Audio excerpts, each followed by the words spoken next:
Hey, thanks for tuning in for another episode of the ReMinders podcast. So we're going to do another episode of the Quick Reminders series. If you haven't tuned into one of the previous installments of this series, essentially I'm stealing content from TikTok and just adding some extra words to it and calling it a podcast episode.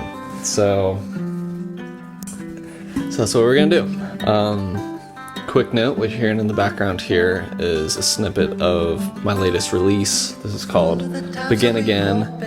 This is just a demo, just an unplugged version of what will be the final track of my upcoming album, TBA. It's called Fate Weaving. I have no idea when it will be finished and released. A few songs of it have already been released as the Fate Weaving EP.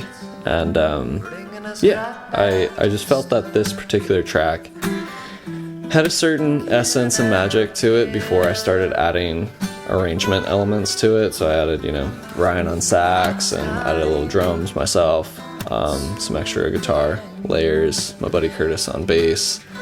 It sounded really nice, the full version, but I thought it'd be fun to just release a little demo of it.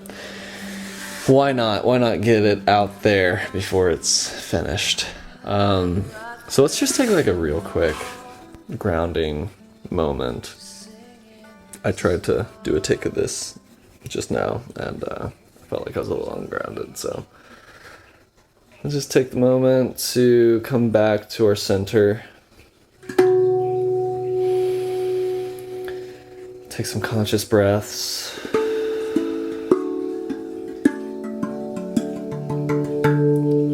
Return to our mindfulness, awareness of our body. Tune in into the awareness behind our thoughts, behind our feelings.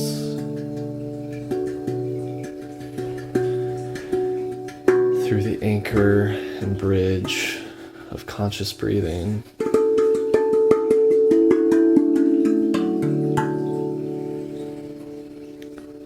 The act of breathing is typically a subconscious activity, so when we bring conscious awareness to it, it can be a bridge between the conscious and the subconscious minds.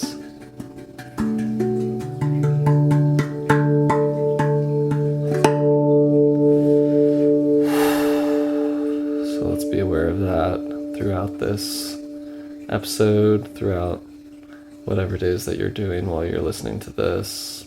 And throughout the rest of the day, the rest of the week, the rest of the season, let's come back to this practice again and again. In every moment, we can begin the practice again. So the first... I guess I didn't totally explain this, but... So what I'm doing in this series, if you haven't tuned into the series before, is I will pick 5 TikTok videos out of my ReMinders playlist at random. I'll just scroll the playlist, choose one, and they tend to reveal a bit of a theme. So the first one I want to talk about is from Kyle Summersall. It was just a quote, and it said, "When you realize you don't create abundance, that the moment is always abundant, we create limitations."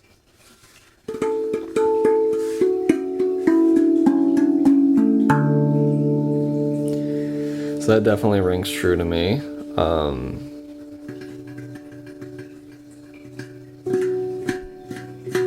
Being a big proponent for the non-duality identity, that the true nature of what we are is infinite and expansive, and that there is an abundance of energy and resources on a quantum and energetic level.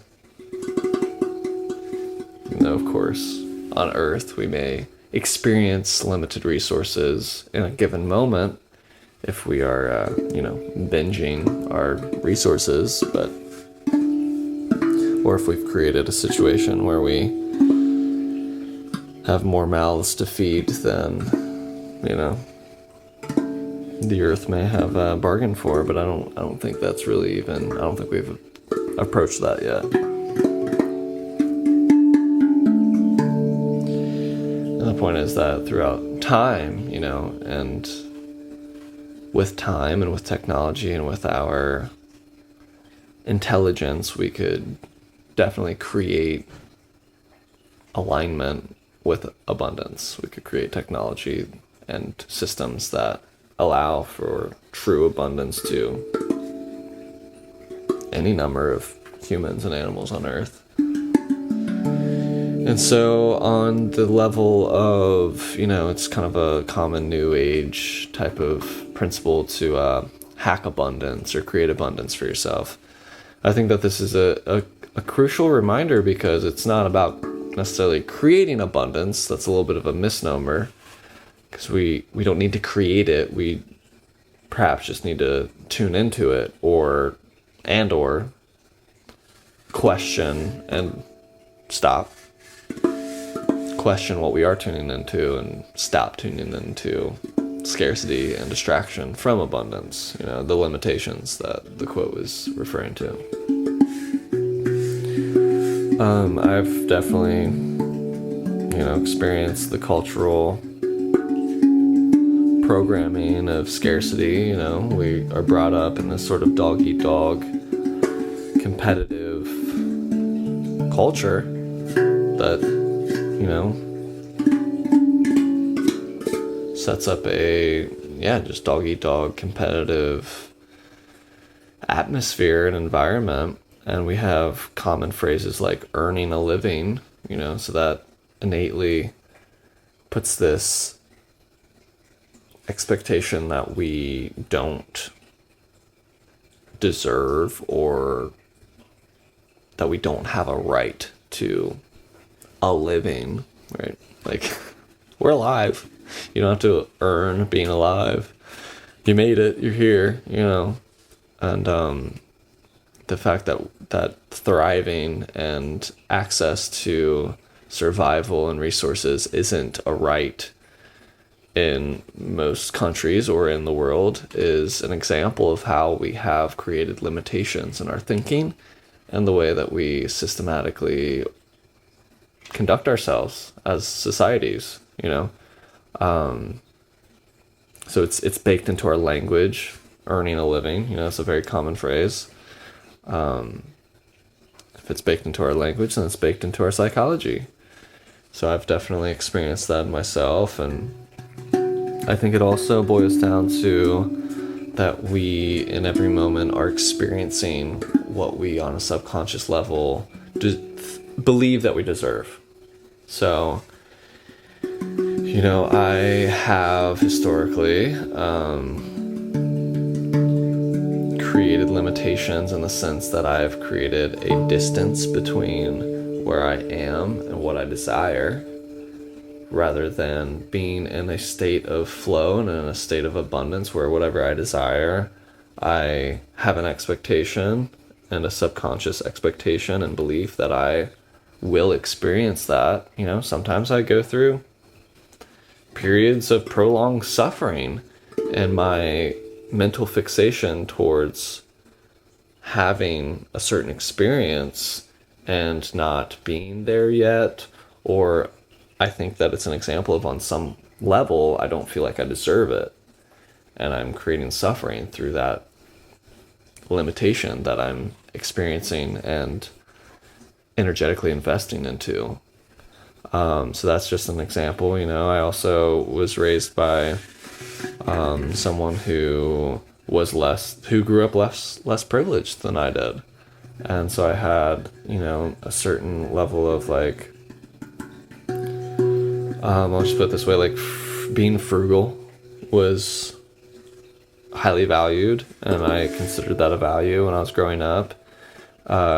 For example, going to the grocery store and buying the cheapest things you can find, with the idea that you can save a few pennies and a few dollars to allocate towards other expenses or luxuries. Thankfully, in college, I was presented with the awareness of how most food, especially cheap food, junk food, is really not health. It's not nourishing for the most part. Calories are calories, and gratitude, I think, trumps any. I think gratitude charges anything that we are experiencing. So if all we can afford is junk food, then I think bringing gratitude to that is way better than eating something and feeling like, oh, this isn't going to be good for me, even if we know that it's, just trans fats and whatever else. If we're bringing gratitude into it, I do believe that our body will be able to integrate it in a healthy fashion. But with that said, we know that when we're spraying things with chemicals and pesticides that are harmful to critters and other animals, it's kind of quite a stretch to believe that it's not also going to be harmful for us to consume. So I've adopted that mindset that, it's actually more valuable and worth investing the extra money into organic, healthy foods. And that is a form of healthcare. So I've, challenged that limitation and idea that I should just buy the cheapest stuff. But I think it still shows up in other areas of my life. But I'll leave it at that. It's enough to prompt your own reflections and what areas of your life you may still be holding on to certain aspects of scarcity and whatnot. Second video I want to bring up is from Conscious Life Expo. So this was a recording of Bashar, who is a Medium channel guy. I don't know a whole lot about him, but what he was getting at in this video was that we are in every moment playing the game. We're deciding. That was the word he used. That we're deciding to play the game of not remembering our infinite nature. We're deciding to not remember that we are all that is and that we are truly infinite. I totally agree with that. He also went on to say that in timelessness, there's no growth. Very true. And this timelessness is such a, gosh, that must be one of the most unfathomable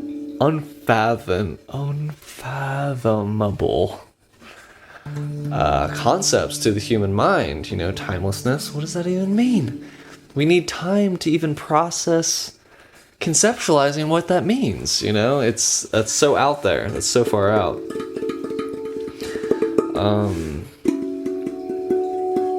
Yeah, enough said.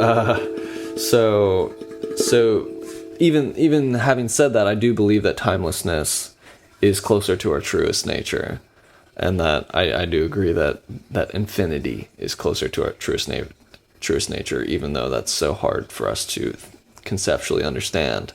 I've just in my life, grown to realize that the human mind is very limited, and that things that don't make sense are probably closer to truth than things that do make sense. But anyway, so my paraphrase, and taking this even further than the video was talking about, is this is what I wrote down. I said, all that is, the eternal divine, has a dimension of itself, which includes time. So time is an aspect of the eternal divine. And within time, we play this game or this role of expansion and infinite growth. So, first of all, within growth, that requires the opposite of growth, the contraction, the stagnation, within this land of duality, which is what we're operating in the game of time and the game of the third dimensional existence that we're in. In order to know anything, we have to have its opposite, contrast it, in order for us to understand it, which is why infinity is kind of so hard to grasp, because everything that we know is finite, and we're so used to finite existence. It's hard to truly understand infinity. But anyway, my point is that this particular ego existence is just an aspect of the divine. And it's, I think it can be helpful to think of things as like through the metaphor of, oh yeah, we decided to come down from heaven, to come down from our true nature of infinite knowing and infinite isness, infiniteness. I don't know that that's really how it unfolds. I don't know that it's a decision. I don't know that there's even levels of individuation on the higher realms and in our more true nature. I don't know that there's emotion or personality or ego or anything that we would relate to as an individual ego. But I think it can be helpful and valuable to use that vessel and that modality and that metaphor of, oh yeah, we decided to do this. We are actually infinite, but we're deciding to be finite for the function of learning more about ourselves, right? To play this game of object and subject, that dynamic and dialect and dynamic. So that's super high level stuff. Mercury's still in retrograde. So I think that might be as far as I can go with that. If that made zero sense to you, let me know. If that made any sense to you, let me know. I'm curious. I would like to develop that conversation further. But when I was listening to him say this, and I was doing the dishes while I was choosing these videos, so this one was on repeat for a few times.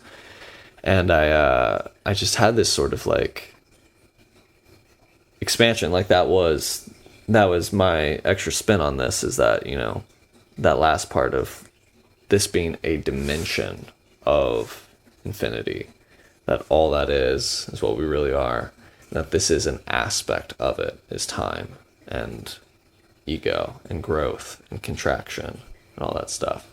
And that, yeah, sort of like felt like an insight. So anyway, that's probably the most high level, out there, abstract reminder of this episode. Let's move on. So let's see. Then we have Michael Armstrong was talking about how, and he was talking about the metaphor of choosing to reincarnate. That when we die, we still have free will, and if we don't want to come back to Earth, we don't have to, and we can do whatever we want. And he was talking about the idea of, people saying, "Oh, I wouldn't want to come back," blah blah blah blah.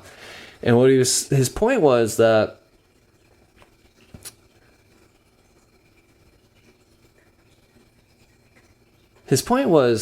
if we were in alignment with our purpose, our soul mission, our passion, if we were in alignment with that, like, we wouldn't have that idea of, I don't want to be here, I don't want to come back to Earth, like, I don't know why I chose this in the first place, type of stuff, which, I definitely have those thoughts and feelings, a lot. And basically he was posing the question, first of all, the statement that wouldn't exist if we were in our purpose. And if that does exist and we're not in our purpose, he posed this question to help perhaps clarify it. So he asked, what aspect of yourself would you like to explore to feel more passion? And that will help align us with our soul purpose. So for me, what aspect would I like to explore? Well, I'll just say, I've definitely been in a ebb in my flow the last few weeks, I'll link up with my homies, my bandmates, etc., and have fun times. I've been making good music, good performances, good weekends, good campouts, good hangs, all that stuff. But when I'm in my alone space, I feel like I've been trying to create change that I've have felt resistance or stagnation in, and I've in a certain sense sort of given up, and that's been a big, huge distraction. I've been pretty deep in a depression, and so I'm trying to challenge that. I'm trying to see it more as like not who I am or just something that's happening to me, but as an entity that I shouldn't feed, I shouldn't invest into, and I think I do in certain ways, habitually.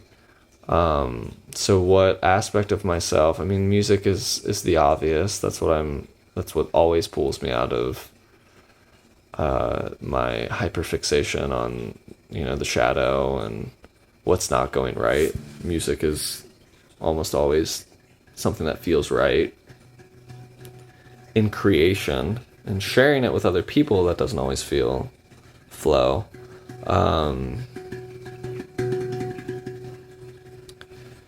But yeah, I'm curious what's coming to mind for you. Nothing immediately is coming to me, but I guess what aspect of myself would I like to explore to feel more passionate? Honestly, at this point in time, and this partially has to do with why I haven't released an episode in a month, it's beginning to feel more difficult to invest in things that aren't making me money, even if they are passions. And this, like, even the decision to make this and doing it right now feels good. It feels like it's in my purpose. I just want to find the Venn diagram middle of things that feel fun and flow and also can help me pay my bills and be in that abundance that we were talking about earlier. So that's an aspect of myself that I want to explore that. Yeah, curious about your answer to that. So moving on. So then we got Miss Janet had a video where she was sitting in her van, decked out van life, and she had a thought, I should go outside. And then so she posed this really cool reframe and filter of, if you ever had, first of all, I was like, whose voice is that? Which is a big question, what's the source of our weird thoughts like that? I should do this. Like, why are we shoulding ourselves? What does should even mean? I feel like it's a pretty useless word, honestly. To reframe that and refilter a should through, do I need to do this? In this example is, I should go outside. Do I need to go outside? No. Do I want to go outside? In her case, she didn't. She felt good. She felt like she was already outside. She was chilling. So when we're shoulding ourselves, for me, I'm shoulding myself. I should make more money. Do I need to make money? Yes. Do I want to make more money? Yes, I do. Okay, so I should. So that's just a silly, easy example, but to break it down a little bit more, do I need to? If I want to sustain the lifestyle that I have, if I want to build the lifestyle into something even more fulfilling and far-reaching and expansive and something that I can share with other people, then yes, Do I absolutely need to? No, there's no, I could just live and drift, that's an option.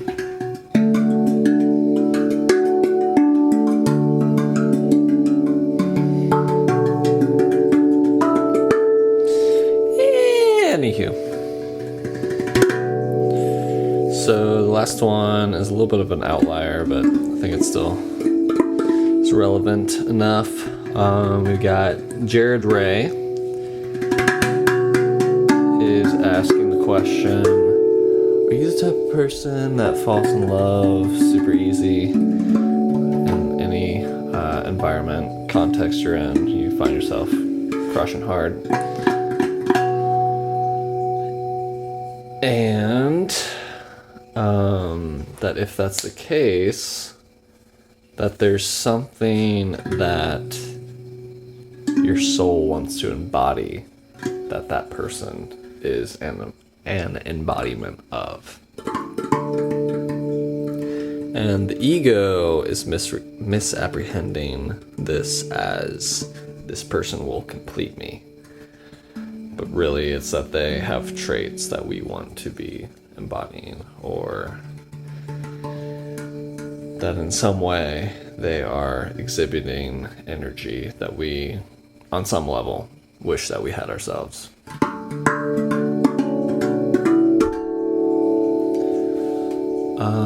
I think that there's a lot of truth to that.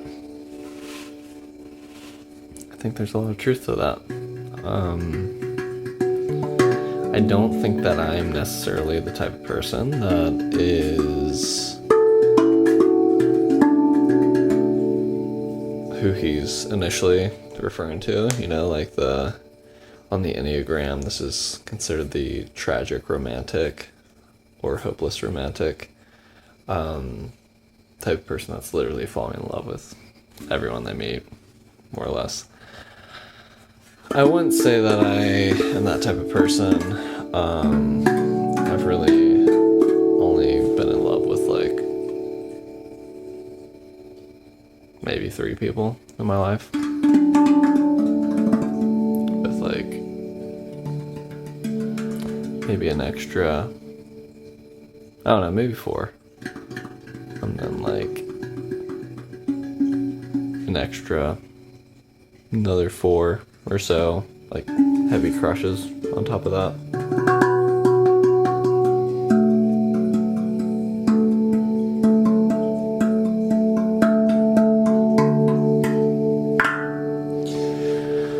I think it also depends how old you are. If you're a kid, this might not be that deep. You might just literally find someone attractive and develop a crush or whatever. But yeah, I think that does check out. I think that I can definitely see how that relates to myself. For instance, being in partnership with Kara, I think on a subconscious level, I was really attracted to her authentic care, because that's something that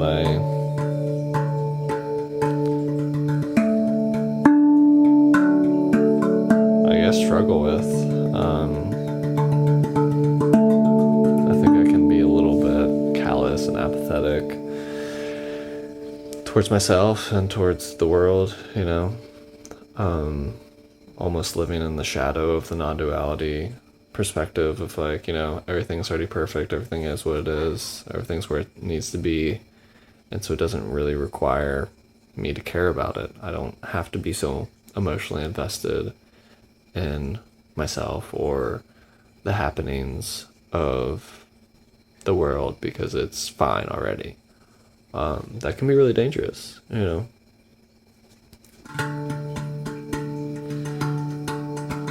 And anyway, there's other examples, but I think that's really something valuable to remind ourselves, is that ultimately we are living in this sacred mirror maze, and it's a mystery, and it's also us. We are the infinite. We are the totality of being here now. We're all aspects, but we're also the finite aspect of ourselves. We are the finite aspect of our ego. And so it's really easy to forget, and really valuable to remember that whatever it is that we're interacting, you interacting with this podcast, me interacting with the moment that I'm speaking this in, we are doing this dance of the self interacting with the self. And to remember that, especially when we are experiencing either infatuation or the opposite, which would be conflict with other people, it's really important and valuable to remember that whatever it is that we're so fascinated with, so infatuated with, is something that could exist within ourselves and does exist within the infinite self, the big cosmic, universal, divine self that we are a part of. It does exist there, obviously, because we're seeing it in another person, and it can exist in ourself and does exist in ourself on some level. Otherwise, we wouldn't be able to have that reflection from another person if it didn't exist within ourselves. So that can be really important to remember, because if we can release the grasping towards the external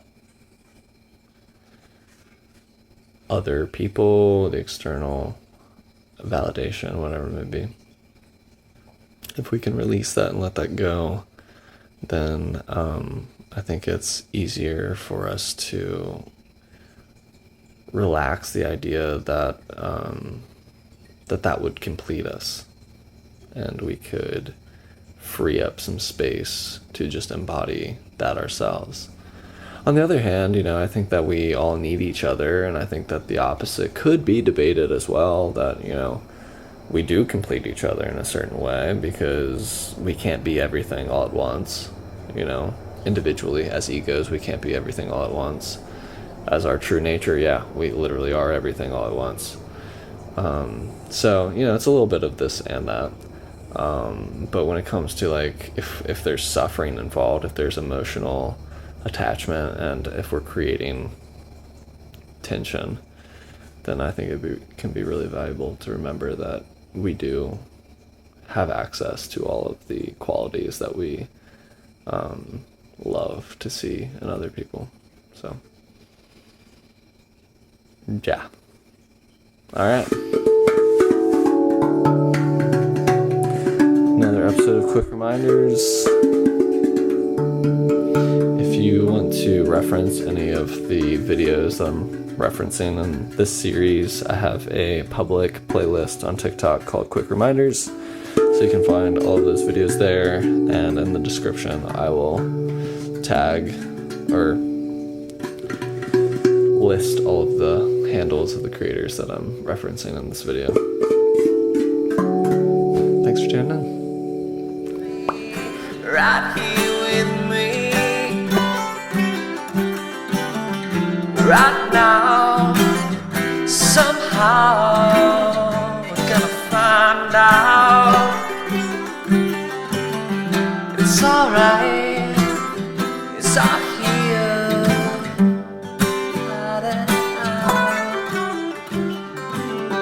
Hiding the fractals